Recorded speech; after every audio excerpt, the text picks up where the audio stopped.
तू सुल्तान कहाँ हो मियाँ,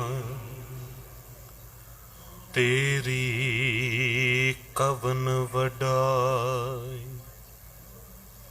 जो तू देह सो कहाँ सुआमी, मैं मूर्ख कहन न जाय। बेशुमार अथाह अगणित अतुल,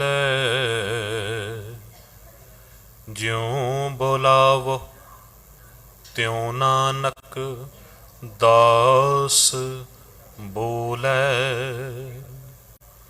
ज्यों बुलावो त्यों नानक दास बोले। शब्द अवतार बाणी दे बोहित। जुगो जुग अटल परम सन्मान योग, परम सत्कार योग, चवर छतर तखत के मालक, साहिब इकबाल साहिब कमाल, मुर्शदे कामल कामले रहबर। पीरां दे पीर, बाबियां दे बाबे, जोगियां दे जोगी, नाथां दे नाथ, रहबरां दे रहबर, गुरुआं दे गुरु, समुच्ची मनुखता दा सांझा आत्मक भंडार। शाहे शहनशाह धन धन पिता साहिब श्री गुरु ग्रंथ साहिब जी दी पावन पवित्र हजूरी अंदर जुड़ बैठी गुरु रूप सन्मान योग साध संगत जीओ, गुरु की बख्शी फतेह प्रवान करो। वाहिगुरु जी का खालसा, वाहिगुरु जी की फतेह। वडभागीओ साध संगत जी, पिछला महीना बतीत होया है, नवां महीना आरंभ होया है। तो मैं सवेरे भी बेनती की सी कि 12 माह की बाणी जो है ना, माझ राग दे विच गुरु अर्जन देव पातशाह जी ने उच्चारण की है। 12 महीने ने ते 12 महीनों की विचार दे के बाहरी रुत्तां दे एग्जाम्पल लैके सानू अंदर दी रुत्तां बारे दस्सिया है। क्योंकि सृष्टि परमात्मा वाहिगुरु ने बनाई है, कायनात परमात्मा वाहिगुरु की बनाई हुई है, कुदरत उन्हें साजी है।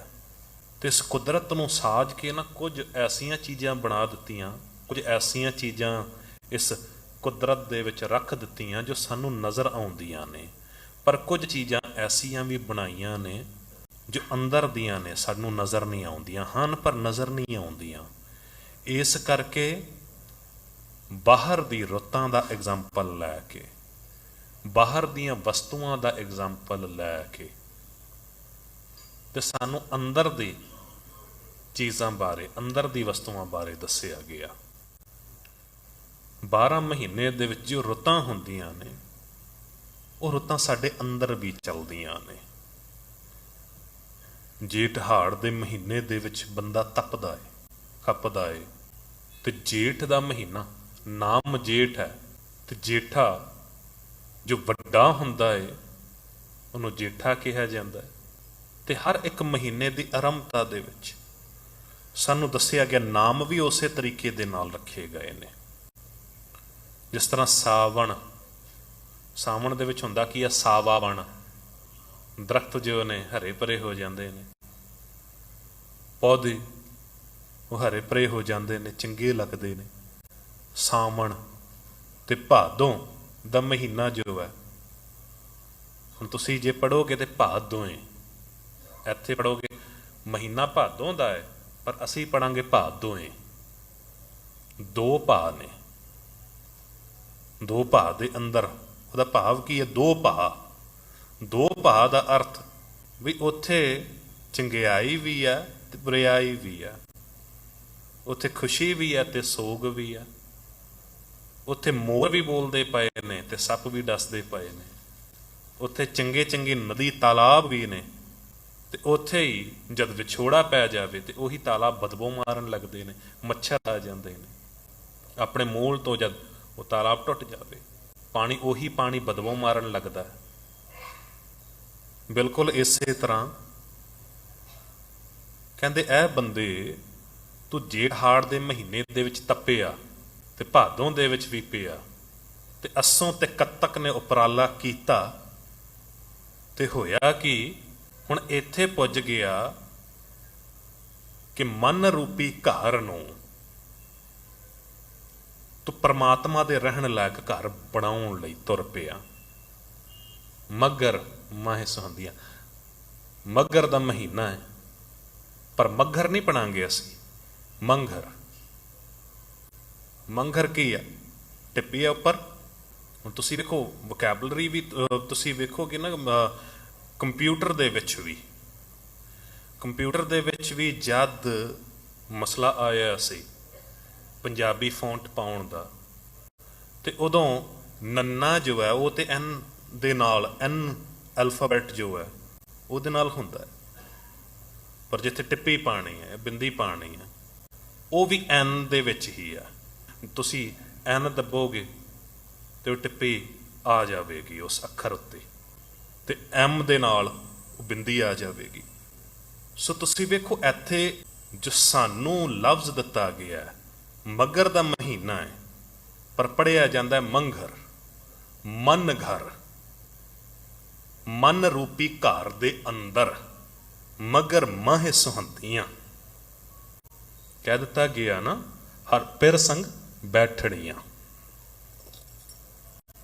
ਉਹ ਪਿਰ ਸੰਗ ਬੈਠਣੀਆਂ ਉਸ ਮਨ ਰੂਪੀ ਘਰ ਦੇ ਅੰਦਰ।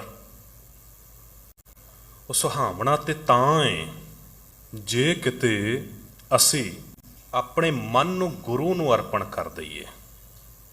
ਮਹੀਨੇ ਦੇ ਵਿੱਚ ਉਹ ਜੀਵ ਇਸਤਰੀਆਂ ਸੋਹਣੀਆਂ ਲੱਗਦੀਆਂ ਹਨ ਜੋ ਹਰੀਪਤੀ ਦੇ ਨਾਲ ਬੈਠੀਆਂ ਹੁੰਦੀਆਂ ਹਨ, ਆਪਣੇ ਘਰ ਦੇ ਵਿੱਚ ਬੈਠਦੀਆਂ ਨੇ, ਆਪਣੇ ਪ੍ਰੀਤਮ ਦੇ ਨਾਲ ਗੱਲਬਾਤ ਕਰਦੀਆਂ ਨੇ,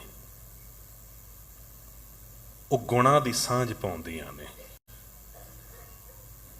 ਕਿਉਂਕਿ ਬਚਨ ਫੇਰ ਕਹਿਦੇ ਆ, ਕਿਉਂਕਿ ਕਿਸੇ ਬਿਰਲੇ ਨੇ ਹੀ ਜਾਣਿਆ ਕਿ ਪਰਮਾਤਮਾ ਦਾ ਵੀ ਜੋ ਅਸਲ ਘਰ ਹੈ ਨਾ, ਉਹ ਘਰ ਹੈ ਸਾਡਾ ਮਨ, ਸਾਡਾ ਹਿਰਦਾ। ਪਰਮਾਤਮਾ ਨੂੰ ਲੱਭਣ ਦੇ ਲਈ ਲੋਕ ਬੜਾ ਦੌੜੇ ਨੇ, ਬੜਾ ਭਟਕੇ ਨੇ। ਆਪਣੇ ਆਪ ਨੂੰ ਧਰਮੀ ਅਖਵਾਉਣ ਵਾਲੇ ਲੋਕਾਂ ਨੇ, ਧਰਮ ਦੇ ਪੈਰੋਕਾਰ ਅਖਵਾਉਣ ਵਾਲੇ ਲੋਕਾਂ ਨੇ, ਉਹਨਾਂ ਨੇ ਕੀਤਾ ਕਿ ਕੁਝ ਇਹੋ ਜਿਹੇ ਅਸਥਾਨ ਤਿਆਰ ਕਰ ਲਏ ਤੇ ਕਹਿ ਦਿੱਤਾ ਕਿ ਇੱਥੇ ਪਰਮਾਤਮਾ ਵਸਦਾ ਏ, ਤੁਸੀਂ ਇੱਥੇ ਆ ਕੇ ਮੱਥਾ ਟੇਕੋ ਤੇ ਪਰਮਾਤਮਾ ਦੀ ਪ੍ਰਾਪਤੀ ਹੋ ਜਾਵੇਗੀ। ਕਹਿੰਦੇ ਲੋਕ, ਕਿਉਂਕਿ ਧਰਮ ਦੇ ਆਗੂ ਉਹ ਅਖਵਾਉਂਦੇ ਸਨ, ਧਰਮ ਦੇ ਪੈਰੋਕਾਰ ਸਨ, ਤੇ ਉਹਨਾਂ ਦੀਆਂ ਗੱਲਾਂ ਸੁਣ ਕੇ ਨਾ ਲੋਕ ਵੀ ਤੁਰ ਪਏ। ਤੇ ਉਹਨਾਂ ਨੂੰ ਵੇਖ ਕੇ ਸਤਿਗੁਰੂ ਜੀ ਕਹਿੰਦੇ ਮੈਂ ਵੀ ਤੁਰ ਪਿਆ। ਤੇ ਜਦ ਮੈਂ ਤੁਰਿਆ, ਮੈਂ ਖਿਆਲ ਤੇ ਇਹ ਕੀਤਾ ਕਿ ਉਹਨਾਂ ਟਿਕਾਣਿਆਂ ਵਿੱਚ ਜਾਵਾਂ ਜਿੱਥੇ ਤੂੰ ਟਿਕਿਆ ਹੋਵੇਂ, ਤੂੰ ਮੈਨੂੰ ਮਿਲ ਪਵੇਂ। ਪਰ ਜਦ ਉਹਨਾਂ ਟਿਕਾਣਿਆਂ ਵੱਲ ਮੈਂ ਗਿਆ ਨਾ, ਕੇਵਲ ਨਿਰਾਸ਼ਤਾ ਹੀ ਹਾਸਲ ਹੋਈ। ਪਰਮਾਤਮਾ ਤੂੰ ਨਹੀਂ ਟਿਕਿਆ ਮਿਲਿਆ, ਕੇਵਲ ਉਹ ਨਿਰਾਸ਼ਤਾ ਹੀ ਹਾਸਲ ਹੋਈ। ਬਲਕਿ ਬੜੀ ਅਜੀਬ ਘਟਨਾ ਵਾਪਰ ਗਈ ਇੱਕ ਥਾਂ ਤੇ। ਕਹਿੰਦੇ ਮੈਂ ਤੇ ਤੁਰਿਆ ਸੀ ਤੈਨੂੰ ਮਿਲਣ ਦੇ ਲਈ, ਸੋਚਿਆ ਕਿ ਧਰਮ ਸਥਾਨ ਤੇ ਜਾਵਾਂਗਾ ਤੇ ਤੂੰ ਮਿਲ ਜਾਵੇਂਗਾ, ਪਰ ਹੋਇਆ ਕਿ ਹਜ ਕਾਬੇ ਹੋਂ ਜਾਏ ਥਾ ਆਗੇ ਮਿਲਿਆ ਖੁਦਾਏ। ਮੈਂ ਤੇ ਤੁਰ ਪਿਆ ਸੀ ਤੈਨੂੰ ਮਿਲਣ ਦੇ ਲਈ, ਪਰਮਾਤਮਾ ਨੂੰ ਮਿਲਣ ਦੇ ਲਈ। ਲੋਕੋ ਮੈਂ ਤੁਰਿਆ ਸੀ, ਪਰ ਉਹ ਪਰਮਾਤਮਾ ਮੈਨੂੰ ਮਿਲ ਪਿਆ। ਤੇ ਅੱਗੋਂ ਹੋਇਆ ਕਿ ਉਹ ਤੇ ਮੇਰੇ ਨਾਲ ਨਾਰਾਜ਼ ਹੋ ਗਿਆ, ਲੜ ਪਿਆ। ਸਾਈਂ ਮੁਝਸੇ ਲੜ ਪੜਿਆ ਤੁਝ ਕਿਨ ਫਰਮਾਈ ਗਾਏ। ਉਹ ਤਾਂ ਮੇਰੇ ਨਾਲ ਨਾਰਾਜ਼ ਹੋ ਗਿਆ ਕਿ ਤੈਨੂੰ ਕਿਸ ਨੇ ਕਹਿ ਦਿੱਤਾ ਕਿ ਮੈਂ ਫਲਾਣੀ ਜਗ੍ਹਾ ਤੇ ਹੀ ਮੌਜੂਦ ਹੋਵਾਂਗਾ, ਕੇਵਲ ਫਲਾਣੇ ਧਰਮ ਸਥਾਨ ਤੇ ਹੀ ਮੌਜੂਦ ਹੋਵਾਂਗਾ। ਪਰ ਇਹ ਕਿਉਂ ਕਿਹਾ ਜਾਂਦਾ ਜੈ ਜੈ ਪੇਖੋ ਤੈਂ ਹਜ਼ੂਰ, ਦੂਰ ਕਤ ਹੋ ਨਾ ਜਾਈ, ਰਵ ਰਹਿਆ ਸਰਬੱਤਰ ਮੈਂ ਮਨ ਸਦਾ ਧਿਆਈ। ਪਰਮਾਤਮਾ ਤੇ ਹਰ ਥਾਂ ਤੇ ਮੌਜੂਦ ਹੈ, ਜ਼ਰਰੇ ਜ਼ਰਰੇ ਦੇ ਵਿੱਚ ਉਹ ਪਰਮਾਤਮਾ ਹੈ। ਸਾਰਿਆਂ ਦੀ ਪ੍ਰਤਪਾਲਨਾ ਉਹ ਕਰ ਰਿਹਾ, ਹਰ ਥਾਂ ਤੇ ਉਹ ਮੌਜੂਦ ਹੈ। ਕੁਦਰਤ ਜੇ ਪ੍ਰਮਾਤਮਾ ਨੇ ਬਣਾਈ ਹੈ, ਤੇ ਇਸ ਪੱਤੇ ਪੱਤੇ ਦੇ ਵਿੱਚ, ਹਰ ਇੱਕ ਜੀਵ ਦੇ ਵਿੱਚ ਪ੍ਰਮਾਤਮਾ ਮੌਜੂਦ ਹੈ। ਤੈਨੂੰ ਕਿਸ ਨੇ ਕਹਿ ਦਿੱਤਾ ਕਿ ਮੈਂ ਫਲਾਣੀ ਜਗ੍ਹਾ ਤੇ ਹੀ ਕੇਵਲ ਮੌਜੂਦ ਹੋਵਾਂਗਾ? ਵੇਖ, ਜੋ ਅਸਲ ਘਰ ਸੀ ਉਹ ਤੇ ਅਸੀਂ ਵੇਖਿਆ ਹੀ ਨਹੀਂ, ਬਾਹਰ ਹੀ ਢੂੰਡਦੇ ਰਹੇ, ਬਾਹਰ ਹੀ ਲੱਭਦੇ ਰਹੇ। ਤੇ ਹੋਇਆ ਕੀ? ਫਰੀਦਾ ਜੰਗਲ ਜੰਗਲ ਕਿਆ ਭਾਵੇਂ ਵਣ ਘੰਡਾ ਮੋੜੇ, ਵਸੀ ਰੱਬ ਹਿਆਲੀ ਹੈ, ਬਾਹਰ ਕਿਆ ਢੂੰਡੇ? ਤੂੰ ਵਿਚਾਰ ਨਹੀਂ ਕੀਤੀ? ਜੋ ਅਸਲ ਘਰ ਸੀ ਉੱਥੇ ਤਾਂ ਤੂੰ ਧਿਆਨ ਹੀ ਨਹੀਂ ਦਿੱਤਾ। ਹੋਇਆ ਕਿ ਜਨਮ ਜਨਮ ਕੀ ਇਸ ਮਨ ਕੋ ਮਲ ਲਾਗੀ, ਕਾਲਾ ਹੋਵਾ ਸ਼ਾ। ਜਨਮਾਂ ਜਨਮਾਂਤਰਾਂ ਦੀ ਮੈਲ ਇਸ ਦੇ ਉੱਤੇ ਚੜ੍ਹਦੀ ਗਈ। ਘਰ ਸੀ ਤੇਰਾ ਪ੍ਰਮਾਤਮਾ ਦਾ, ਇੱਥੇ ਆ ਕੇ ਪ੍ਰਮਾਤਮਾ ਨੇ ਵਸਣਾ ਸੀ, ਪਰ ਤੂੰ ਆਪ ਹੀ ਉਸ ਘਰ ਨੂੰ ਪਰਦੇਸੀ ਕਰ ਦਿੱਤਾ। ਮਨ ਪਰਦੇਸੀ, ਤੇਰਾ ਮਨ ਆਪ ਹੀ ਪਰਦੇਸੀ ਹੋਇਆ ਫਿਰਦਾ। ਯਾਦ ਰੱਖਣਾ,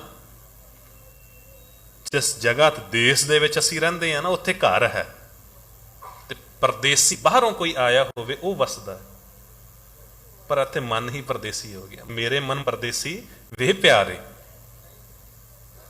ਕਿਉਂਕਿ ਪਰਦੇਸੀਆਂ ਦਾ ਘਰ ਨਹੀਂ ਹੁੰਦਾ। ਪਰਦੇਸੀ ਆ ਕੇ ਠਹਿਰਦੇ ਨੇ, ਰੁਕਦੇ ਨੇ। ਅਸੀਂ ਤਨ ਕਰਕੇ, ਤੇ ਕਈ ਵਾਰੀ ਇਹ ਬਿਲਕੁਲ ਇਸੇ ਤਰ੍ਹਾਂ ਹੀ ਆ, ਤਨ ਕਰਕੇ ਅਸੀਂ ਆ ਜਾਂਦੇ ਹਾਂ, ਸਰੀਰ ਕਰਕੇ ਅਸੀਂ ਆ ਜਾਂਦੇ ਹਾਂ, ਪਰ ਮਨ ਪਰਦੇਸੀ ਹੋਇਆ ਰਹਿੰਦਾ।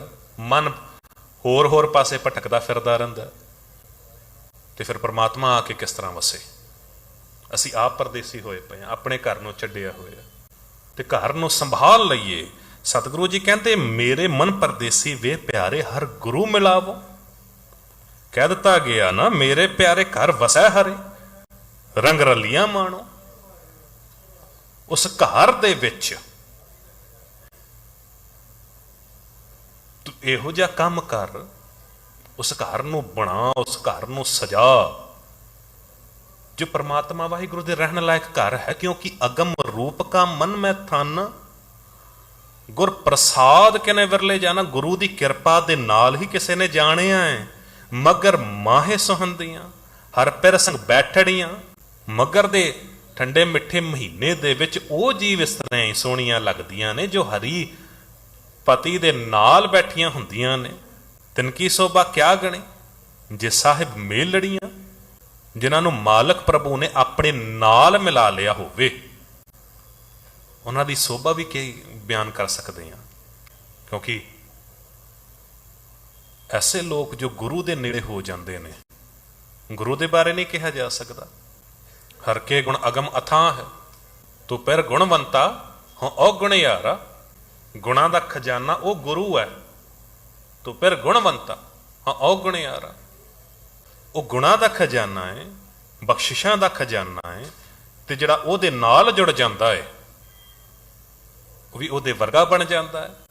ਤੇ ਉਹਦੀ ਬਖਸ਼ਿਸ਼ਾਂ, ਉਹਦੀਆਂ ਰਹਿਮਤਾਂ ਜੋ ਲੈ ਲੈਂਦਾ ਹੈ, ਉਹਦੀ ਹਾਲਤ ਤੇ ਇਹ ਬਣ ਜਾਂਦੀ ਹੈ, ਕਹਿਤ ਕਬੀਰ ਗੂੰਗੇ ਗੁੜ ਚਾਖੇ, ਗੂੰਗੇ ਗੁੜ ਖਾਇਆ। ਜਿਸ ਤਰ੍ਹਾਂ ਨਾ ਗੂੰਗੇ ਨੇ ਗੁੜ ਖਾ ਲਿਆ ਹੋਵੇ ਤੇ ਫਿਰ ਪੁੱਛੇ ਕਹਿਣ ਨਾ ਜਾ, ਪੁੱਛਣ ਤੇ ਦੱਸ ਵੀ ਨਹੀਂ ਸਕਦਾ, ਉਹ ਹਾਲਤ ਬਣ ਜਾਂਦੀ ਹੈ। ਬਿਲਕੁਲ ਇਸੇ ਤਰ੍ਹਾਂ ਯਾਦ ਰੱਖਣਾ, ਮਨ ਨੂੰ ਗੁਰੂ ਨੂੰ ਅਰਪਣ ਕਰਨਾ ਪਏਗਾ। ਤੇ ਮਨ ਦੇ ਵਿੱਚ ਨਾ, ਇਹ ਮਨ ਜੋ ਹੈ, ਮਨ ਘਰ ਜੋ ਹੈ, ਮਨ ਰੂਪੀ ਘਰ, ਇਹ ਉੱਚਾ ਹੋਣਾ ਜ਼ਰੂਰ ਚਾਹੀਦਾ ਹੈ। ਕਿਉਂਕਿ ਯਾਦ ਰੱਖਣਾ, ਗੁਰਬਾਣੀ ਨੇ ਕਹਿ ਦਿੱਤਾ ਹੈ, ਖੇਤ ਮਿਆਲਾ ਉੱਚੀਆਂ, ਘਰ ਉੱਚਾ ਨਿਰਣੋ। ਪਹਿਲੇ ਸਮੇਂ ਦੇ ਵਿੱਚ ਹੁੰਦਾ ਕੀ ਸੀ ਕਿ ਰੋਜ਼ੀ ਰੋਟੀ ਦਾ ਸਾਧਨ ਨਾ ਕੇਵਲ ਖੇਤ ਹੀ ਹੁੰਦੇ ਸਨ, ਪੈਲੀਆਂ ਹੁੰਦੀਆਂ ਸਨ, ਉਹਨਾਂ ਵਿੱਚ ਹੀ ਕੰਮ ਕਰਦੇ ਹੁੰਦੇ ਸੀ ਤੇ ਉੱਥੋਂ ਹੀ ਰੋਜ਼ੀ ਪ੍ਰਾਪਤ ਹੁੰਦੀ ਸੀ। ਤੇ ਖੇਤ ਮਿਆਲਾ ਉੱਚੀਆਂ, ਖੇਤ ਨਾ ਉੱਚੇ ਹੋਣ, ਉਹਨਾਂ ਦੀ ਮਿਆਲਾਂ ਉੱਚੀਆਂ ਹੋਣ ਕਿ ਜੋ ਪਾਣੀ ਆਵੇ ਤੇ ਖੇਤ ਦੇ ਵਿੱਚ ਹੀ ਠਹਿਰ ਜਾਵੇ। ਤੇ ਦੂਜਾ, ਘਰ ਦਾ ਚੁਬਾਰਾ ਜੋ ਹੈ, ਘਰ ਉੱਚਾ ਹੋਵੇ। ਘਰ ਉੱਚਾ ਹੋਵੇ, ਪਰ ਇੰਨਾ ਹੀ ਬਸ ਨਹੀਂ, ਘਰ ਉੱਚਾ ਹੈ, ਉਹਦੇ ਵਿੱਚ ਰੋਜ਼ੀ ਰੋਟੀ ਵੀ ਆਉਂਦੀ ਹੋਵੇ। ਤੇ ਰੋਜ਼ੀ ਰੋਟੀ ਵੀ ਤਾਂ ਹੀ ਆ ਸਕਦੀ ਹੈ ਜਦ ਖੇਤ ਦੇ ਵਿੱਚ, ਕਿਉਂਕਿ ਕੰਮ ਦੇ ਸਾਧਨ ਦੱਸੇ ਗਏ ਨੇ ਨਾ, ਉਦੋਂ ਫਿਰ ਕੇਵਲ ਇਹੀ ਰੋਜ਼ੀ ਰੋਟੀ ਹੁੰਦੀ ਸੀ ਸਾਡੀ, ਖੇਤ ਦੇ ਵਿੱਚ ਕੰਮ ਕਰਨਾ ਕਿਸਾਨਾਂ ਨੇ। ਤੇ ਕਿਸਾਨਾਂ ਨੂੰ ਪਤਾ ਹੈ ਕਿ ਜਦ ਫਸਲ ਭੇਜੀ ਜਾਂਦੀ ਸੀ, ਹਲਵਾਈ ਕੀਤੀ ਜਾਂਦੀ ਸੀ, ਤੇ ਉਦੋਂ ਜੋ ਬੰਨੇ ਨੇ ਤਿਆਰ ਕੀਤੇ ਜਾਂਦੇ ਸੀ ਪਾਣੀ ਦੇ, ਤੇ ਨਾਲ ਦੇ ਨਾਲ ਹੀ ਉਹਨੂੰ ਸੰਭਾਲਿਆ ਜਾਂਦਾ ਸੀ ਕਿ ਜੋ ਵੀ ਪਾਣੀ ਆਵੇਗਾ ਨਾ, ਇਸ ਜਗ੍ਹਾ ਤੋਂ ਖੇਤ ਦੇ ਵਿੱਚ ਟਿਕਿਆ ਰਵੇ। ਕਿਤੇ ਵੀ ਉਹ ਬੰਨਾ ਟੁੱਟ ਗਿਆ ਵਿੱਚੋਂ, ਜੇ ਕੋਈ ਜਗ੍ਹਾ ਰਹਿ ਗਈ ਤੇ ਪਾਣੀ ਟਿਕੇਗਾ ਨਹੀਂ, ਫਿਰ ਪਾਣੀ ਵੇਸਟ ਹੋਵੇਗਾ। ਚਮਚਮ ਵਰਸੈ ਅੰਮ੍ਰਿਤ ਧਾਰਾ, ਮਨ ਪੀਵੈ ਸੁਣ ਸ਼ਬਦ ਵਿਚਾਰਾ। ਦਾਤੇ ਦਾ ਅੰਮ੍ਰਿਤ ਵਰਸ ਰਿਹਾ, ਬਰਸਾਤ ਵਰਸ ਰਹੀ ਹੈ, ਪਰ ਜੇ ਬੰਨਾ ਹੀ ਨਹੀਂ ਬਣਾਇਆ ਚੰਗੇ ਤਰੀਕੇ ਦੇ ਨਾਲ, ਉਹ ਤਿਆਰ ਹੀ ਨਹੀਂ ਕੀਤੀ ਜ਼ਮੀਨ। ਕਹਿਤ ਕਬੀਰ, ਕਹਿ ਦਿੱਤਾ ਗਿਆ ਨਾ, ਕਰਮੈ ਅੰਮ੍ਰਿਤ ਆਨ ਨਿਸਾਰਿਓ, ਖਿਸਰ ਗਇਓ ਭੂਮ ਪਰ ਡਾਰਿਓ। ਦਾਤੇ ਦਾ ਅੰਮ੍ਰਿਤ ਵਰਸਦਾ ਏ, ਉਹ ਅੰਮ੍ਰਿਤ ਰੂਪੀ ਬਰਸਾਤ ਹੁੰਦੀ ਹੈ, ਪਰ ਸੰਭਾਲਣੀ ਜਿਸ ਨੂੰ ਆ ਜਾਵੇ। ਹੱਥਾਂ ਦੇ ਵਿੱਚ ਹੀ ਸੰਭਾਲਣਾ ਚਾਹੋਗੇ ਤੇ ਨਹੀਂ ਸੰਭਲੇਗੀ। ਕਰਮੈ ਅੰਮ੍ਰਿਤ ਆਨ ਨਿਸਾਰਿਓ, ਖਿਸਰ ਗਇਓ ਭੂਮ ਪਰ ਡਾਰਿਓ, ਉਹ ਵਾਲੀ ਹਾਲਤ ਬਣ ਜਾਵੇਗੀ। ਜਿਸਨੇ ਬੰਨਾ ਹੀ ਨਹੀਂ ਤਿਆਰ ਕੀਤਾ, ਪਾਣੀ ਜਿਤਨਾ ਮਰਜ਼ੀ ਪਾਉਂਦਾ ਰਵੇ, ਉਹ ਵੇਸਟੇਜ ਹੀ ਹੋਵੇਗੀ, ਵੇਸਟ ਹੀ ਹੋਵੇਗਾ, ਸਮਾਂ ਵੀ ਬਰਬਾਦ ਹੋਵੇਗਾ। ਸੋ ਸਤਿਗੁਰੂ ਜੀ ਕਹਿੰਦੇ ਘਰ ਦਾ ਮਹਿਲ ਉੱਚਾ ਹੋਵੇ, ਖੇਤ ਉੱਚੇ ਨਾ ਹੋਣ, ਪਰ ਬੰਨਾ ਤਿਆਰ ਕੀਤਾ ਹੋਵੇ, ਤੇ ਜਿਹੜਾ ਵੀ ਪਾਣੀ ਪਵੇਗਾ ਖੇਤ ਦੇ ਵਿੱਚ, ਉਹ ਫਸਲ ਹੋਵੇਗੀ, ਫਸਲ ਦੇ ਨਾਲ ਰੋਜ਼ੀ ਆਵੇਗੀ, ਉਹ ਰੋਜ਼ੀ ਉੱਚੀ ਹੋਵੇ। ਖੇਤ ਮਿਆਲਾ ਘਰ ਉੱਚਾ ਨਿਰਣੋ। ਤੇ ਫਿਰ ਕਹਿ ਦਿੱਤਾ ਗਿਆ ਨਾ, ਕਹਿੰਦੇ ਮਹਿਲ ਭਗਤੀ ਕਰ ਸਰ ਸੱਜਣ ਪਾਹੁਣੇ। ਕਹਿੰਦੇ ਉਹਦੇ ਨਾਲ ਹੀ ਸਰ ਸਕਦਾ ਏ, ਹਰ ਕੋਈ ਜਣਾ ਖਣਾ ਨਹੀਂ ਖਿਆਲ ਕਰ ਸਕਦਾ। ਜਿਹਦੇ ਤੋਂ ਸਰਦਾ ਹੋਵੇ, ਬਣਦਾ ਹੋਵੇ, ਉਹਦੇ ਘਰ ਹੀ ਜਾਣਾ ਚੰਗਾ ਲੱਗਦਾ ਹੈ। ਜੋ ਸਾਡੀ ਆਓ ਭਗਤ ਕਰ ਸਕਦਾ ਹੈ, ਜਿਹਦੇ ਘਰ ਦੇ ਵਿੱਚ ਜਾਈਏ ਤੇ ਸੇਵਾ ਪਾਣੀ ਹੋਵੇ। ਜੇ ਕਿਸੇ ਐਸੇ ਘਰ ਦੇ ਵਿੱਚ ਚਲੇ ਗਏ ਜਿਹਦੇ ਆਪਣੇ ਪੱਲੇ ਕੁਝ ਨਹੀਂ ਆ, ਹੋਵੇਗਾ ਕਿ ਆਵਤ ਪਈਆ ਖੁਦ ਜਾਏ। ਜਿਉਂ ਆਇਆ ਹੈ ਉਹ ਚਲਾ ਜਾਵੇਗਾ, ਭੁੱਖਾ ਆਇਆ ਸੀ ਤੇ ਭੁੱਖਾ ਹੀ ਜਾਵੇਗਾ ਉਸਦੇ ਘਰ ਤੋਂ। ਤੇ ਸਤਿਗੁਰੂ ਜੀ ਕਹਿੰਦੇ ਉਸ ਘਰ ਦੇ ਵਿੱਚ ਸਭ ਕੁਝ ਹੋਣਾ ਚਾਹੀਦਾ। ਮਹਿਲ ਉੱਚਾ ਹੋਵੇ, ਪਰ ਉੱਚੇ ਮਹਿਲ ਨਾਲ ਨਹੀਂ ਕੁਝ ਬਣੇਗਾ, ਰੋਜ਼ੀ ਵੀ ਚੰਗੀ ਹੋਣੀ ਚਾਹੀਦੀ ਆ। ਤੇ ਰੋਜ਼ੀ ਵੀ ਚੰਗੀ ਕਿਸ ਤਰ੍ਹਾਂ ਹੋਵੇਗੀ? ਜਿੱਥੇ ਭੋਜਨ, ਉਹ ਭੋਜਨ ਹੋਵੇ ਤ੍ਰਿਪਤ ਭਈ ਸੱਚ ਭੋਜਨ ਖਾਇਆ, ਮਨ ਤਨ ਰਸਨਾ ਨਾਮ ਤੇ ਆਇਆ। ਉਹ ਭੋਜਨ ਤੁਹਾਨੂੰ ਪ੍ਰਾਪਤ ਹੋਵੇ ਜਿਸ ਘਰ ਦੇ ਵਿੱਚ ਤੁਸੀਂ ਜਾਓ। ਖੇਤ ਮਿਆਲਾ ਉੱਚੀਆਂ, ਘਰ ਉੱਚਾ ਨਿਰਣੋ। ਉੱਚੇ ਮਹਿਲ ਦੇ ਵਿੱਚ ਭੋਜਨ ਵੀ ਹੋਵੇ, ਉਹ ਛਕਣ ਵਾਲਾ, ਉਹ ਸਾਧਨ ਵੀ ਹੋਵੇ, ਤਾਂ ਸਾਨੂੰ ਮਿਲ ਸਕਦਾ ਹੈ ਕੁਝ। ਤੇ ਉਸ ਘਰ ਨੂੰ ਸੰਭਾਲਣਾ ਹੈ। ਉਸ ਘਰ ਦੇ ਵਿੱਚ ਇਹ ਸਾਰੀਆਂ ਚੀਜ਼ਾਂ ਹੋਣੀਆਂ ਚਾਹੀਦੀਆਂ ਨੇ। ਇਹ ਸਾਰੀਆਂ ਚੀਜ਼ਾਂ ਕਿੱਥੋਂ ਪ੍ਰਾਪਤ ਹੋਣਗੀਆਂ? ਇਹ ਭੋਜਨ, ਇਹ ਰੋਜ਼ੀ ਕਿੱਥੋਂ ਪ੍ਰਾਪਤ ਹੋਵੇਗੀ? ਮਹਿਲ ਤੇ ਹੈ ਸਾਡਾ, ਮਨ ਰੂਪੀ ਘਰ ਤੇ ਹੈ, ਪਰ ਇਸ ਮਨ ਰੂਪੀ ਘਰ ਦੇ ਵਿੱਚ ਇਹ ਰੋਜ਼ੀ ਦਾ ਸਾਧਨ, ਇਹ ਨਾਮ ਰੂਪੀ ਰੋਜ਼ੀ ਜੋ ਮਿਲੇਗੀ, ਉਹ ਗੁਰਦੁਆਰੇ ਆ ਕੇ ਮਿਲੇਗੀ। ਤ੍ਰਿਪਤ ਭਾਈ ਸੱਚ ਭੋਜਨ ਖਾਇਆ, ਮਨ ਤਨ ਰਚਨਾ ਨਾਮ ਤੇ ਆਇਆ। ਜੇ ਆਪ ਰੱਜਿਆ ਹੋਵੇਗਾ, ਆਪ ਉੱਥੋਂ ਬਖਸ਼ਿਸ਼ਾਂ ਲੈ ਕੇ ਆਪਣੇ ਘਰ ਨੂੰ ਜੇ ਸੰਭਾਲ ਲਵੇਂਗਾ, ਤੇ ਫਿਰ ਕੋਈ ਵੀ ਆਵੇ, ਤੇਰੇ ਘਰ ਦੇ ਵਿੱਚ ਕਿਸੇ ਗੱਲ ਦੀ ਕਮੀ ਨਹੀਂ ਰਵੇਗੀ। ਕਿਉਂਕਿ ਅਗਮ ਰੂਪ ਕਾ ਮਨ ਮੈਂ ਥਾਨਾ, ਗੁਰ ਪ੍ਰਸਾਦ ਕਨੇ ਵਿਰਲੇ ਜਾਣਾ। ਸੌਖੇ ਢੰਗ ਦੇ ਨਾਲ ਵੀ ਸਮਝ ਲਓ, ਕਿਸੇ ਵਿਰਲੇ ਨੇ ਹੀ ਜਾਣਿਆ ਕਿ ਮਨ ਜੋ ਹੈ ਗੁਰੂ ਦੇ ਪ੍ਰਮਾਤਮਾ ਦੇ ਰਹਿਣ ਲਾਇਕ ਘਰ ਹੈ। ਤੇ ਮਨ ਜੇ ਗੁਰੂ ਨੂੰ ਅਰਪਣ ਕਰ ਦਈਏ, ਦਾਸ ਨੇ ਪਹਿਲਾਂ ਬੇਨਤੀ ਕੀਤੀ ਸੀ ਕਿ ਸਤਿਗੁਰੂ ਫਿਰ ਐਸਾ ਕੀ ਕਰਨਗੇ ਕਿ ਰਹਿਣ ਲਾਇਕ ਘਰ ਬਣ ਜਾਵੇ। ਗੁਰਬਾਣੀ ਕਹਿੰਦੀ ਹੈ, ਅਗਲੀ ਪੰਕਤੀ ਕਹਿੰਦੀ ਹੈ, ਸਹਿਜ ਕਥਾ ਕੇ ਅੰਮ੍ਰਿਤ ਕੁੰਟਾ, ਜਿਸੈ ਪ੍ਰਾਪਤ ਤਸਲੈ ਪੁੰਚਾ।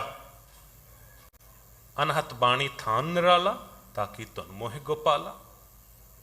ਕਹਿੰਦੇ ਅਨਹਤ ਦੀ ਧੁਨੀ ਲੱਗ ਜਾਵੇਗੀ, ਅੰਮ੍ਰਿਤ ਦਾ ਕੁੰਟ ਤਿਆਰ ਹੋ ਜਾਵੇਗਾ।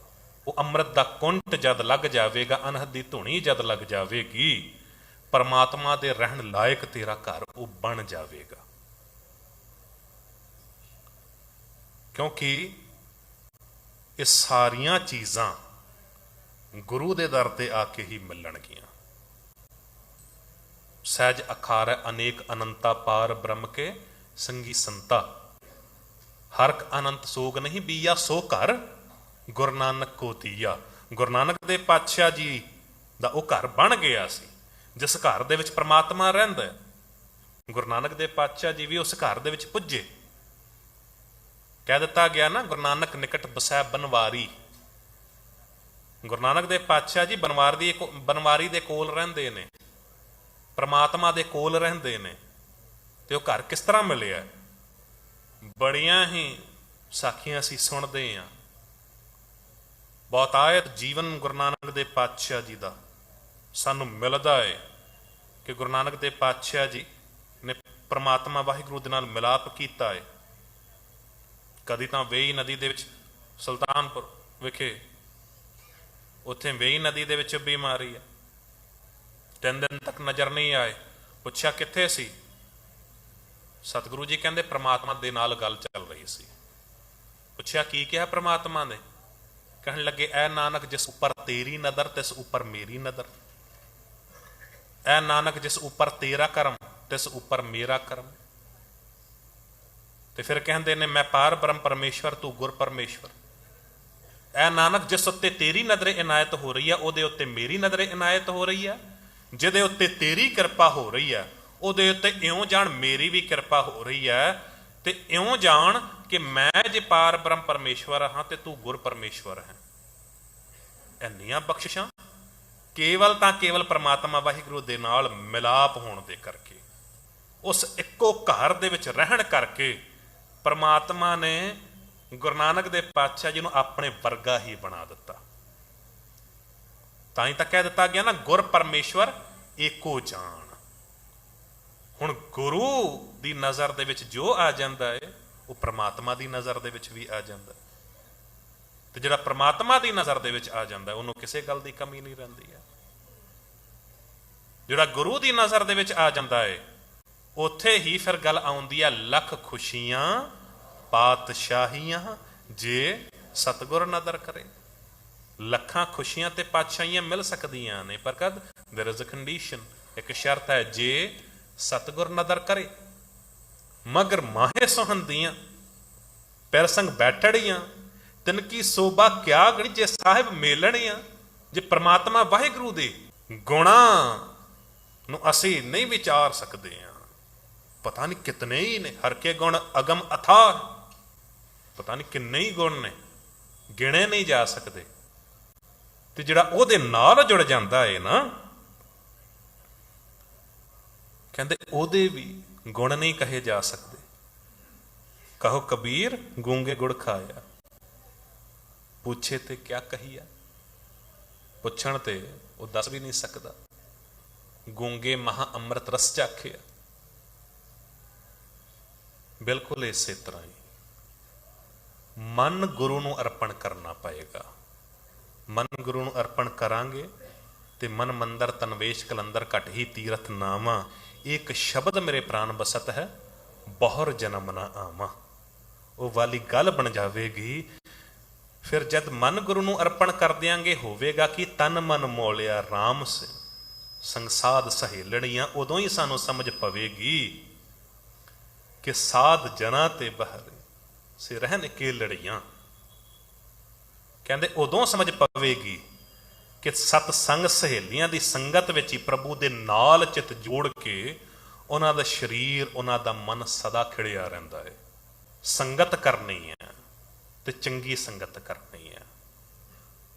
ਜਿਹੜੇ ਆਪਣੀ ਮਤ ਪਿੱਛੇ ਤੁਰਦੇ ਨੇ, ਆਪਣੀ ਸਿਆਣਪ ਦੇ ਪਿੱਛੇ ਤੁਰਦੇ ਨੇ, ਕਈ ਵਾਰੀ ਹੁੰਦਾ ਕੀ ਹੈ ਨਾ, ਸੰਗਤ ਤੇ ਵੀ ਡਿਪੈਂਡ ਕਰਦਾ ਹੈ। ਕਈ ਵਾਰੀ ਸੁਣਿਆ ਹੋਵੇਗਾ ਆਪ ਜੀ ਨੇ, तस्वीर उम्मीदों की आईना मलालों का, इंसान जिसे कहते हैं मौसर है ख्यालों का, इंसान जिसे कहते हैं मौसर है ख्यालों का। चंगे सियाणे मनुख जिहड़े ने ना, वो कहंदे ने, don't waste yourself in a wrong people, because if you waste yourself in a wrong people, it gives you a result. They break you into the pieces, they torn you apart, and it will take year and year to get back together. ਚੰਗੀ ਸੰਗਤ ਹੋਵੇ ਤੇ ਜੀਵਨ ਚੰਗਾ ਬਤੀਤ ਹੋਵੇਗਾ। ਮਾੜੀ ਸੰਗਤ ਹੋਈ, ਮਾੜੀ ਸੰਗਤ ਦੇ ਵਿੱਚ ਹੁੰਦਾ ਕੀ ਹੈ ਕਿ ਉਹਨਾਂ ਨੇ ਜ਼ਿੰਦਗੀ ਨੂੰ ਆਪਣੀ ਤੇ ਗਰਕ ਕੀਤਾ ਹੋਇਆ ਹੈ। ਉਹਨਾਂ ਦੀ ਸੰਗਤ ਦੇ ਵਿੱਚ ਪੈ ਕੇ ਆਪਣੀ ਜ਼ਿੰਦਗੀ ਨੂੰ ਵੀ ਅਸੀਂ ਗਰਕ ਕਰ ਲਵਾਂਗੇ। पर जे किते चंगी संगत होवे, गुरु दी संगत होवे, साध संगत होवे, माड़ी संगत दे विच बंदा कुछ समय लई सोचदा है कि जाके जी इत्थे मौज लै लवां, अपनी मन मर्जी करां, अपने मन दी कुछ करां, पर अपने मन पिछे तुर के हमेशा खुआर ही होया। पर दूजे पासे कहा जाता ना गुरमुख ते मनमुख दे विच फर्क की है। गुरमुख जो गुरु दे दसे हुए रस्ते उत्ते चलते हैं, मनमुख जो अपने मन दे पिछे तुरते हैं। मनमुख केवल मन की गल सुनते हैं, गुरमुख केवल गुरु की गल सुनते हैं। गुरमुख जिहड़े ने उन्होंने पता है कि साडा जीवन जे गुरु दे दसे हुए रस्ते उत्ते चलांगे तो अपनी डेस्टिनेशन तक पहुँच जावांगे, पर जे मन दे पिछे तुरांगे केवल जीवन दे विच खुआरी ही होवेगी। वो लोग जो मन दे पिछे तुरे ने, अपनी सैनप दे पिछे तुरे ने, उन्हां दी हालत बन गई है गुरु तो दूर हो गए। ते जिहड़े गुरु तो दूर हो गए उन्हां बारे तां कह दिता गया सब तो वड्डा दुख ही यही है, दुख विछोड़ा एक दुख भूख, एक दुख सख्त वार जमदूत, एक दुख रोग लगै तनताए, वैद ना भोले दारू लाए। कहते उन्हां दी हालत ये बन गई, जिहड़े मन दे पिछे तुरन वाले सी, सब तो वड्डा दुख ते विछोड़े दा ही पिया, दुख विछोड़ा, फिर भुख दा पिया, दुख भूख, एक दुख सख्त वार जमदूत, जमा ने आके घेर लिया। कह दिता गया ना, कहते साज जना ते बार इसे रहन अकेलड़ियां, तिन दुख ना कबू उतरै से जम के वस पड़ियां। एक दुख सख्त वार जमदूत, जमा ने आके घेरा पा लिया। हुण जिहड़े सुख दे पिछे दौड़े सी कि जे जीवन सुधर जाएगा, ਉਹੀ सुख दुख का कारण बन गए। हुण ਉਹੀ सुख जिहड़े ने महल माड़ियां ते हन, सब कुछ है, मखमल दे गद्दे ने, पर नींद नहीं है। 36 की 3600 पदार्थ ने, पर एपेटाइट नहीं है, खा नहीं सकता, डॉक्टर ने मना किया है। महंगी तो महंगी इंश्योरेंस ते लई हुई है, पर फिर भी पता नहीं है कि मौत कदों आ जाएगी। महंगे तो महंगा डॉक्टर भावें घर अपना पर्सनल बिठा लिया होवे, पर घर पर्सनल डॉक्टर बिठा के भी हैल्थ की गारंटी नहीं है कि हैल्थ मेरी चंगी रहेगी। मनी दे नाल, पैसे दे नाल, धन दे नाल बहुत कुछ प्राप्त कर सकते हैं, सब कुछ नहीं। बहुत कुछ दे विच ते सब कुछ दे विच बहुत फर्क हुंदा है। पैसिਆਂ दे नाल, धन दे नाल बहुत कुछ आ सकता है, पर सब कुछ नहीं। गड्डी मोटर कार खरीद सकते हैं, फर्नीचर खरीद सकते हैं, फ्रिज खरीद सकते हैं, वॉशिंग मशीन खरीद सकते हैं, पर किसी शॉपकीपर को कह दिता जाए कि जे अंदर का आनंद दे दो, शॉपकीपर भी, वो दुकानदार भी कह देगा ये मेरी दुकान उत्ते नहीं मिलता। ये अंदर का जो आनंद है ना, ये गुरु साधु की शरण दे विच जाके ही मिलता है, जिथे साध संगत विच बैठ के ਉਹਦੇ गुणां ਦੀ सांझ पाई जाती है। ये उत्थों ही प्राप्त होता है, क्योंकि जिन्होंने चाहया ना कि जी मैं तो जी केवल अपनी सियाणप ते भरोसा करदा हाँ, नाम भी बड़िया ने कमा लिया, पर इहो जे लोग, ये वेखो कुछ साल पहला दी गल है, कई ऐसियां घटनावां आउंदियां सी न्यूज़पेपर दे विच, ते उहदे जिन्हां साइंटिस्टां ने बहुत नाम कमाया, रिसर्चज कीतियां, वही साइंटिस्ट सुसाइड करके मर गए, अपने आप को खत्म कर लिया। क्यों? नाम तो कमा लिया, रिसर्चज भी कर लईयां, पर अंदर की शांति नहीं मिली सी। गुरबाणी तो हर एक गल का जवाब दिंदी है। सतगुरु जी ने तो ये अज वापर रहा सी, कई सौ साल पहला कह दिता है, कहते परमाणु प्रजंत आकाशा दीप लो सिकंडण गछैण नैण भारे। आने वाले समय के अंदर ना बंदा इतना एक चलाक हो जाएगा कि वह धरती नूं छड़ पलाड़ पार आकाश दे विच उडारियां मारेगा, तो फिर आके धरती ते खलो जाएगा। Atomic power, nuclear power, hydrogen power, अज असी वेख रहे हैं, इन्हां दीयां गल्लां हो रही ने। ये जो जंग छिड़ी हुई है, क्यों छिड़ी हुई है? क्योंकि अंदर की शांति नहीं है। प्रमाणों पर्यंत आकाशा दीप लो सिकंडण गचैन नैन भारेण बिना साधु ना सिद्ध्यते। जद तक गुरु साधु की शरण दे विच नहीं आ जाता, जद गुरु दे कोल आके बैठेगा, उस बाणी नूं अपने हिरदे च वसा लवेगा, उस नाम नूं अपने हिरदे च वसा लवें। सहज अखारै अनेक अनंता पार ब्रह्म के संगी संता। उस अखाड़े दे विच बैठ के ते गुरु दे गुणां दी सांझ जिस वेले असीं पावांगे, सांझ करीजा गुणा केरी छोड़ अवगुण चलिए। सच ता पर जानिया जा हृदय सच्चा होए, कूड़ की मले उतरै तन करै हच्चा तोए। सच ता पर जानिया जा जुगत जाने जियो धरत काया साधक है, विच देह करता बीओ वाली गल उस सच्चे नूं जिस वेले असीं टका लियांगे। वेखन सुनन सुनावनो मन मै दड़िया साच, पूर रहे हो सरबत्तर में नानक हर रंग राज। सचखंड की है हुण, सचखंड सच ते खंड, इस तरह आप पढ़ रहे हैं ना, मन घर माए सुहंदियां। हुण मंघर जे लमका के पढ़िए ते मन घर, जिस तरह ना आप पढ़ते हैं गुरबाणी आती है ब्रह्मादिक सनकादिक चाहे। हुण जे लमका के पढ़िया जाए ब्रह्म आदिक सनक आदिक, उत्थे ऐड़ा आ जाता है ब्रह्मा आदिक सनक आदिक, पर उन्होंने जोड़ दिता गया, एको शब्द दे विच गल खत्म कर दी गई, ब्रह्मा आदिक सनक आदिक चाहे। बिल्कुल इसे तरह महीने की विचार आरंभ होई है, इत्थे कहा गया मंगर माए सुहंदियां। मन घर दे अंदर, मन रूपी घर की गल की गई है मगर दा एग्जाम्पल लैके। ते बिल्कुल इसे तरह हुण तुसीं वेखो सचखंड भी है, परमात्मा रहिंदा कित्थे है? असीं पढ़दे हां सचखंड वसै निरंकार सच।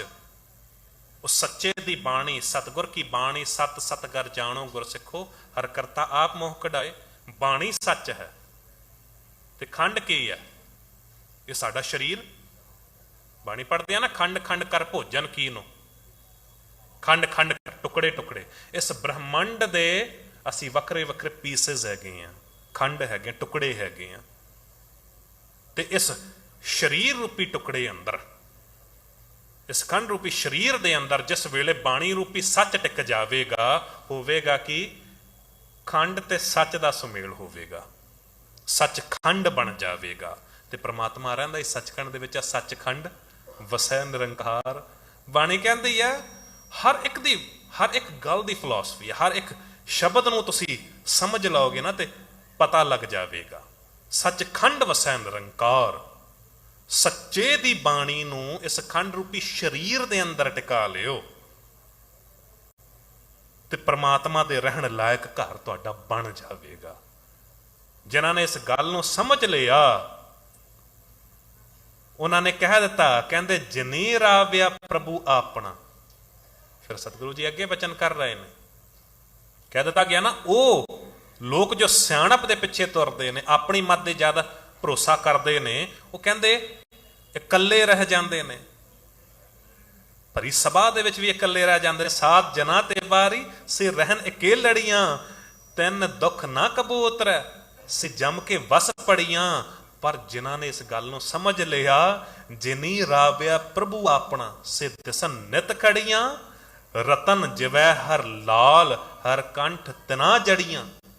कहंदे जिहड़ियां जीव इस्त्रियां ने इस गल नूं समझ लिया, जो बांझियां रहिंदियां हन, वो इकल्लियां रहिंदियां हन, पर जिवें तिलां दा बूटा पैली दे विच निखसमा रह जांदा है, वो इस तरह रहिंदियां ने जो अपनी मत के पिछे तुरदियां ने, वो जीव इस्त्रियां निखसमी रह जांदियां ने। पर याद रखना, जिन्हां जीव इस्त्रियां ने पति प्रभु का साथ माणिया है, वो विकारां दे हल्ले वल्लों सदा सुचेत रहिंदियां ने। विकार उन्हां उत्ते चोट नहीं कर सकते, क्योंकि परमात्मा दे गुणानुवाद उन्हां दे हिरदे दे विच ही कहंदे ओ खिड़ाव आ जाता है, जिमें हीरे जवाहर ते लालां दा हार गल विच पाया हुंदा है। बचन फिर उत्थे आ जाता है, कहंदे किन ही वणजिया काशी तांबा, किन ही लौंग सुपारी, ਸੰਤੋ ਵਣਜਿਆ ਨਾਮ ਗੋਬਿੰਦ ਕਾ, ਜਿਨ੍ਹਾਂ ਨੂੰ ਪਿਆਰ ਸੀ।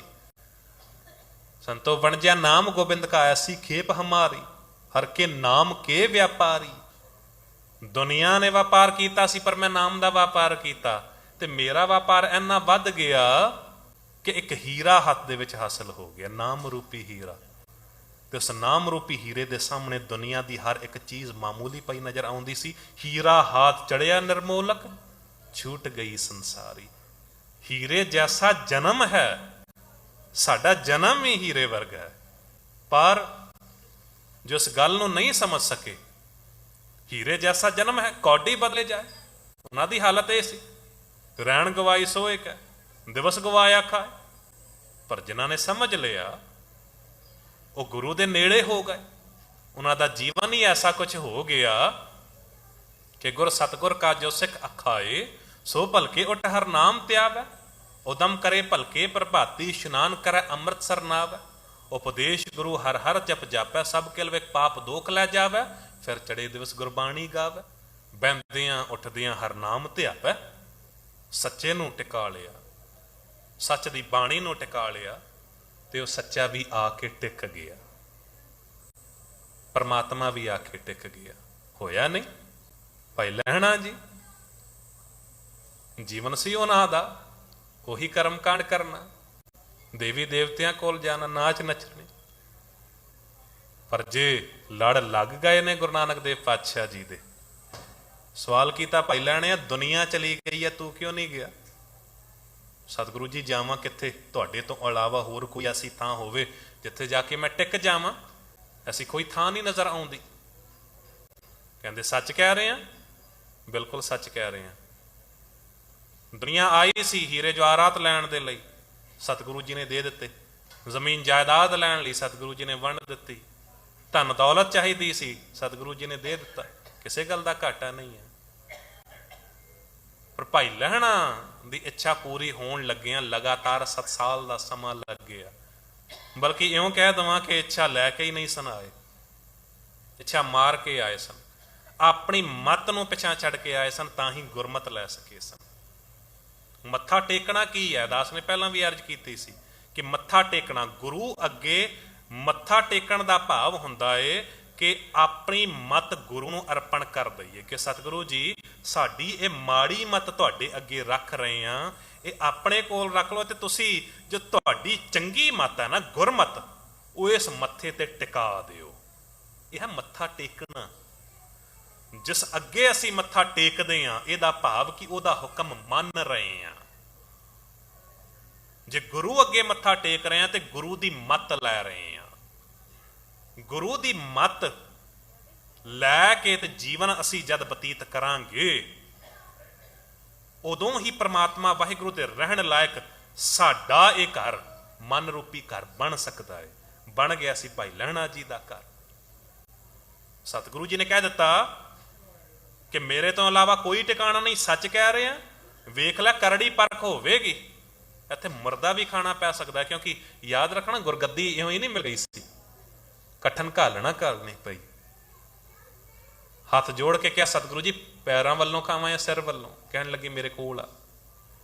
ਸੱਚ ਕਹਿ ਰਹੇ ਆ, ਫਿਰ ਕੋਲ ਦੱਸ ਕਿ ਮੇਰੇ ਤੋਂ ਇਲਾਵਾ ਕੋਈ ਟਿਕਾਣਾ ਨਹੀਂ।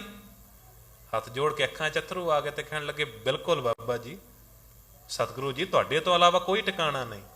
ਤੇ ਫਿਰ ਕਹਿਣ ਲੱਗੇ ਵੇਖ ਭਾਈ ਲਹਿਣਿਆ, ਜੇ ਮੇਰੇ ਤੋਂ ਇਲਾਵਾ ਤੇਰਾ ਕੋਈ ਟਿਕਾਣਾ ਨਹੀਂ ਨਾ, ਤੇ ਫਿਰ ਤੇਰੇ ਤੋਂ ਇਲਾਵਾ ਮੇਰਾ ਵੀ ਕੋਈ ਟਿਕਾਣਾ ਨਹੀਂ। ਤੇਰੇ ਤੋਂ ਇਲਾਵਾ ਮੇਰਾ ਵੀ ਕੋਈ ਟਿਕਾਣਾ ਨਹੀਂ। There are number of hearts I have seen in this world. ਅਨੇਕ ਹਿਰਦੇ ਵੇਖੇ ਨੇ। ਕਿਸੇ ਹਿਰਦੇ ਦੇ ਵਿੱਚ ਧਨ ਦੌਲਤ ਬੈਠੀ ਹੈ, ਕਿਸੇ ਹਿਰਦੇ ਦੇ ਵਿੱਚ ਔਲਾਦ ਹੈ, ਕਿਸੇ ਹਿਰਦੇ ਦੇ ਵਿੱਚ ਜ਼ਮੀਨ ਜਾਇਦਾਦ ਹੈ, ਕਾਰੋਬਾਰ ਹੈ। ਇੱਥੇ ਤੱਕ ਬਸ ਨਹੀਂ, ਕਿਸੇ ਕਿਸੇ ਹਿਰਦੇ ਦੇ ਵਿੱਚ ਤੇ ਮੈਂ ਦੁਸ਼ਮਣ ਤੱਕ ਬੈਠਾ ਵੇਖਿਆ। ਦੁਸ਼ਮਣ ਬੈਠਾ ਹੁੰਦਾ ਹੈ ਨਾ ਹਿਰਦੇ ਦੇ ਵਿੱਚ ਹੀ, ਜਲਸੀ ਦੇ ਕਰਕੇ ਕਿਸੇ ਨੂੰ ਮਨ ਦੇ ਵਿੱਚ ਇਹੀ ਚੱਲਦਾ ਰਹਿੰਦਾ ਹੈ ਕਿ ਇਹਨੂੰ ਨੀਵਾਂ ਕਿਸ ਤਰ੍ਹਾਂ ਵਿਖਾਇਆ ਜਾਵੇ, ਜਾਂ ਇਹਨੂੰ ਪਿੱਛੇ ਕਿਸ ਤਰ੍ਹਾਂ ਛੱਡਿਆ ਜਾਵੇ, ਇਹਦਾ ਕੰਮ ਕਿਸ ਤਰ੍ਹਾਂ ਖਰਾਬ ਕੀਤਾ ਜਾਵੇ। ਉਹ ਦੁਸ਼ਮਣ ਹਿਰਦੇ ਵਿੱਚ ਹੀ ਬੈਠਾ ਹੋਇਆ।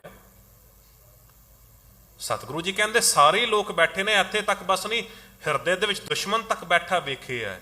ਪਰ ਮੈਨੂੰ ਐਸਾ ਹਿਰਦਾ ਚਾਹੀਦਾ ਸੀ ਜੋ ਖਾਲੀ ਹੋਵੇ, ਸਾਫ਼ ਹੋਵੇ, तेरा वो हिरदा मैनू लभ गया है ते तेरे विच ही आके मैं बस जांदा हां। बाबा मड़ी ना गोर गुर अंगद के ही है मैं पुन सत्संगत और निस्दन बसबा मैं करूं अगम रूप का मन मैं थाना गुर प्रसाद कहना विरले जाना मगर माहे सुहंदियां हर पिर संग बैठड़ियां तन की शोभा क्या गणी जिस साहिब मेल लड़ियां। कहते उन्हां दी शोभा ही नहीं कही जा सकती है, गुरु अंगद देव पातशाह जी की शोभा नहीं कही जा सकती। और के गुण अगम अथाह है क्योंकि परमात्मा वाहिगुरु दे ही रूप हो गए ने ना। इस करके सतगुरु जी कहते ने जिनी राव्या प्रभु अपना से दिसन नित खड़ियां रतन जवैहर लाल हर कंठ तिना जड़ियां जिन्हां जीव इस्त्रियां ने प्रभु पति का साथ माणिया है वो विकारां तो बच गए ने। ते सतगुरु जी कहते नानक बाछै धूड़ तिन प्रभ शरणी दर पड़ियां। कहते नानक उन्हां सतसंगियां दे चरनां दी धूड़ मंगदा है जो प्रभु दे दर ते पए रहिंदे ने। क्योंकि याद रखना पुकार की जाती है ना, एवं नहीं कहा जाता कोई जन हरस्यों देवै जोर चरण गहों बकों शुभ रचना कर दीजै प्राण कोर। कोई उद्यम करे कोई मिलाउण वाला होवे मैं उहदे लई प्राण ही अपने दे देंगा। सतगुरु जी तुसी आओ तां सही क्योंकि जिन्हां ने समझ लिया उन्होंने तो कह दिता ना तू चौं सजन मैंडिया देई सिस उतार नैन महिंजे तरस दे कद पसीदी तार। सतगुरु जी हंस हेत लोभ कोप चारे नदियां अग पवै दज्जै नानका तरिया करमी लग अग लगी हुई है। ते अग बुझ किस तरह सकती है, इस अग तो बच किस तरह सकते हैं। कोई कर्मां वाला ही लंघ सकता है जिहदे उत्ते नदर इनायत हो जाए गुरु की बख्शिश हो जाए। तो जे गुरु बख्शिश करन ते आउंदा है गुरु नदर इनायत करन ते आउंदा है तो उदों ही हुंदा की है लख खुशियां पातशाहियां जे सतगुर नदर करे। लखां खुशियां ते पातशाहियां उदों ही मिल सकदियां ने क्योंकि गुरु की नज़र दे विच बरकत वो नज़र इनायत है। पर हाले तां असीं केवल यही नहीं समझ सके कि गुरुद्वारे जे आ रहे हैं तो केवल देखण तक सीमित रह गए हैं। पैसा पाए गुरदास साहब जी कहते देखबे को दृष्ट ना दर्श दिखाए बे को कैसे प्रिय दर्शन देखिए दिखाइए ना साडा जीवन इतना पवित्र है कि तेरे दर ते आइए प्रवान हो जाइए ना साडी निगाह इतनी पवित्र है कि तेनों वेखिए तृप्त हो जाइए। हाँ जिस पापी को मिलै ना ढोई शरण आवै तां निर्मल होई उदों साडे वर्गियां नूं आस बज जाती है। इत्थे साडे वेखण दी गल नहीं है। तीन प्रकार दीयां नज़रां ने संसार दे विच काम करदियां ने। Three different kind of views are existing in this world. तीन प्रकार दीयां नज़रां बंदे दी नज़र उस तो उत्ते है गुरु दी नज़र ते सब तो उत्ते है परमात्मा दी नज़र। बंदे दी नज़र दी गल नहीं है इत्थे। जे बंदे दी नज़र दी गल हुंदी बंदे दी नज़र कैसी आखी वेख न रजियां बहुरंग तमाशे नैणी नींद पर दृष्ट विकार पराए तन उत्ते माड़ी निगाह पाउणी पराए धन उत्ते माड़ी निगाह पाउणी पर तन पर दारा पर हरी ताके निकट बसाया नर हरी। तू पराए तन उत्ते माड़ी निगाह ना पा पराए धन उत्ते माड़ी निगाह ना पा। इतना को होवे परमात्मा तैनूं परतक सामने नजर आ जाएगा। पर नहीं माड़ी निगाह कदों हो जाती है और माड़ी निगाह हुंदी उदों है जब सैल्फिश बन जाए कोई। जब परमात्मा वाहिगुरू दियां उन्हां दातां नूं उन्हां बख्शिशां नूं कोई जान ना सके। शेक्सपीयर ने बड़ी कमाल की गल कही सी। वो कहने लगा I was crying when I had no shoes but I stop crying when I saw a man without legs. मैं रो रहा सी क्योंकि मेरे पैरों के जोड़े नहीं सन पर मैं उदों चुप कर गया जब सामने वाले नूं वेख्या सामने वाले कोल पैर ही नहीं सन। दातां मिलदियां ने बख्शिशां मिलदियां ने जद उन्हां बख्शिशां की वैल्यू नहीं असीं समझदे हैं ना जद उन्हां सुखां की वैल्यू वो जो कनैक्शन जुड़िया होया परमात्मा दे नाल। सूरज की किरण का कनैक्शन है सूरज दे नाल। सूरज नहीं रवेगा तो सूरज की किरण भी नहीं रवेगी, ना वो तपश रवेगी। बिल्कुल इस तरह दुनियावी सुख जितने भी ने वो मिल रहे ने, पर उन्हां सुखां दा कनैक्शन जब तक परमात्मा दे नाल है तो वो सुख साडे हन। कनैक्शन टुटण दी देर है, सुख भी दुख बन जाणगे, वो इज्जत भी बेइज्जती बन जाएगी। पर जे किते जुड़ जाइए गुरु दे नाल, क्योंकि वो तो सारियां नूं पाल रहा। अकिरत कणा नूं पालदा पूरन दृष्ट तेरी राम, वो अकिरत कणा नूं भी पाल रहा है। पर याद रखना पूरन तौर ते किरपा उसे उत्ते होवेगी जो गुरु दा आग्याकारी होवेगा। गुरु सतगुर का जो सिख अखाए, जो ओदा पुत्तर खवावे, जो ओदे दसे होए रस्ते उत्ते चले, कदम कदम ते each and every step of his life, if we take under the fear of God, परमात्मा दे डर दे विच भै दे विच अपना बतीत करे। डर भै भी जो है ना दो तरीके दा हुंदा है। एक भै हुंदा है किसी दा, नौकर भी डर मनदा है, नौकर ने डर मनना पैना है, नौकर नूं होना चाहिए, क्योंकि उन्होंने पता है कि जे मैनू मालिक दा डर नहीं होवेगा, जे चंगी तरह काम नहीं करेगा तो मालिक ने घरों बाहर कढ़ देना। पर एक हुंदा है निर्मल भाव, कह दिता गया ना निर्मल भाव की हुंदा है? निर्मल भाव अदब करके जो सत्कार करके जो डर हुंदा है, जिंदगी दे विच कोई गलत कदम ना पट्टिया जावे, जिंदगी दे विच किसी माड़े पासे ना तुर पईए, वो हुंदा निर्मल भाव। परमात्मा वाहिगुरु दा अदब सत्कार दा डर, वो अदब होवे, वो सत्कार होवे, वो डर होवे, ते फिर बंदा जो है ना चंगे पासे तुरदा, सीधे रस्ते उत्ते हुंदा। उन्होंने पता है कि ये माड़ी थां है, ये चंगे आई है, इत्थे खुशबू है, बदबू है, ये वेशवा दा द्वार है तो ये गुरद्वारा है, ये शराब खाना है, जुआ खाना है, तो इत्थे नहीं जाना, पार्टियां दे दौर नहीं करने ने, जिथे जे कीर्तन दरबार हो रहा तो उत्थे पुजना है, जे प्यार होवे गुरु दे नाल। हुण अजोके समय दे विच दिहाड़े ही इहो जिहे चल रहे ने ना, इत्थे भी परख हुंदी है साडे। एक पासे विआह दा शादी दा कार्ड आया हुंदा है, ते दूजे पासे उसे ही दिन कई बारी कीर्तन दरबार गुरद्वारे कोई प्रोग्राम हो रहा हुंदा है उसे ही समय। हुण चोण तुहानूं करनी है, हुण मैनू ना भावें दस्सिओ, आपां फैसला की करदे हुंदे आ, बहुतायत गिणती जो है साडी, फैसला असीं यही करदे हां कि जे वो पुरब गुरपुरब मनाया जा रहा है तो अज तो ठीक है, वो तो हर साल ही आउंदा है। अज विआह वाल चलते हैं, अज पार्टी कर लेंदे हैं, अज दूजे पासे हुण चोण दे विच फर्क हो जाता है।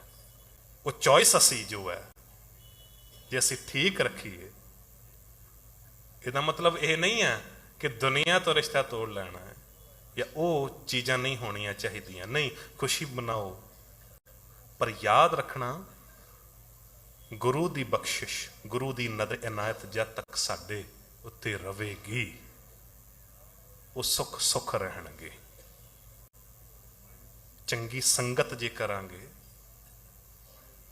तां ही साडे जीवन का पार उतारा हो सकेगा, तां ही सानू पता लग सकेगा। नानक बाछा तूड़ तिन प्रभु शरणी दर पड़ियां, मंगर प्रभु आराधना, प्रभु आराधना बहर न जन्मणियां। कहते नानक उन्हां सतसंगियां दे चरनां दी धूड़ मंगदा है, जो प्रभु दे दर ते पए रहिंदे ने, जो प्रभु दी शरण विच रहिंदे ने, मगर विच परमात्मा दा सिमरन कीतिआं ही मुड़ जन्म मरण दे गेड़ तो वो बच जाते ने। उन्हां दा जो जीवन है वो सफला हो जाता है, क्योंकि उन्हां दा जो जीवन है सफला किस तरह हो गया? प्रभु की आज्ञा आत्म हिताव है, जीवन मुक्त सो कहावै। प्रभु की आज्ञा दे नाल जिन्हां ने अपना जीवन बतीत किया, उन्हां नूं लाइफ लिबरेशन हासिल हो गई। उन्हां दे मन घर दे विच आके परमात्मा टिक गया।